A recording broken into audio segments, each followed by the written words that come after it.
This new book, We the People, the most dramatic story. John Adams this week won the Emmy, 13 Emmys. This is history come alive. You're going to make this into a movie? Well, sure, that would be a great idea. And I did love the John Adams series. I sat and watched it, sequentially. I got all of them recorded and then watched it. It was great drama. But one of the troubling things, one of the sort of unknown people in the early period is James Madison.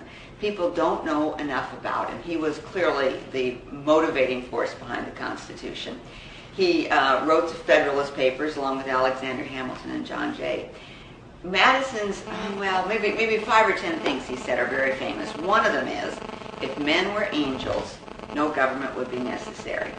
And I was watching the Adams series, and they put those words in Alexander Hamilton's mouth. I fell off my seat. So we have to do a TV program, if only to get James Madison his proper recognition. Well, what you show in this book, though, too, is the drama. And everyone complains now, we live in a violent society, all these things happen. I mean, this country really went through it at that time. People don't understand that. And I remember how impatient everyone was during the Iraqi elections because they just couldn't get their act together. Saddam was gone, but they just couldn't get their act together. Well, it was the same thing in the United States. The Treaty of Paris, ending the revolution, was signed in 1783.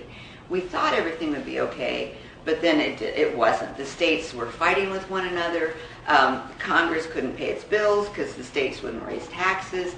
And worst of all, Americans were killing Americans. Well, what was it about this group, the delegates that came together? I mean, what was it about them that made the Constitution so unique or special or ended up with where they ended up? The most important person was James Madison, who had this wonderful belief, he's just one of my favorite characters in all of history, that you could learn from the past. And so for a year before the Constitutional Convention, he read history. He sat and read about what had happened when other nations had tried to institute republics. And he finally came up, after all this reading, with a plan for how we might move forward. And the crux of the plan was that government would be based on the people. You wouldn't have legislators appointing members of Congress. You would have the people electing members of Congress.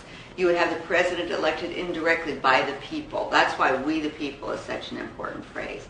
So one of the things the people who came together in Philadelphia had going for them was James Madison. They also had George Washington, who was more beloved than any human being has perhaps ever been in the whole history of America.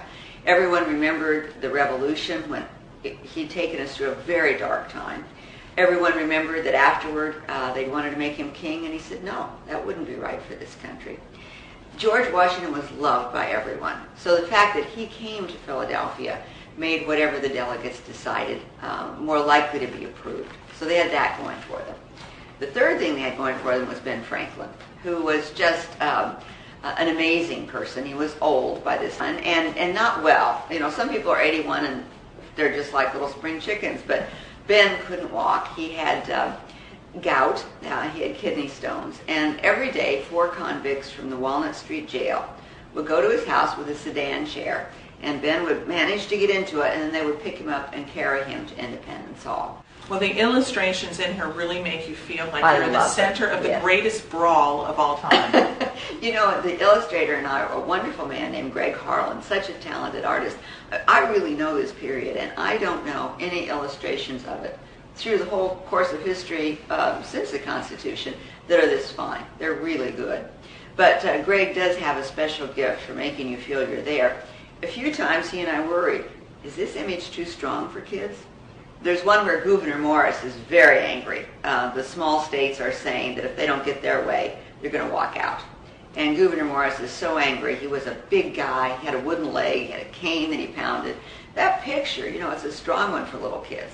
But it seems to me that you have to indicate some of the passion that went into this event. Is that from your experience, Brittany? You have 4 other children's books. Mm-hmm. And most, if not all, were all bestsellers, I believe. Mm-hmm. Did you learn that from this process that they're willing to look at this and they're fine with with wooden legs and strong arms? I think I probably have gained from that experience. I also have noticed, though, in Philadelphia at Constitution Hall, which is wonderful. Take your kids if you get a chance. They have life-size statues of all of the framers, and they're all in one room doing different things.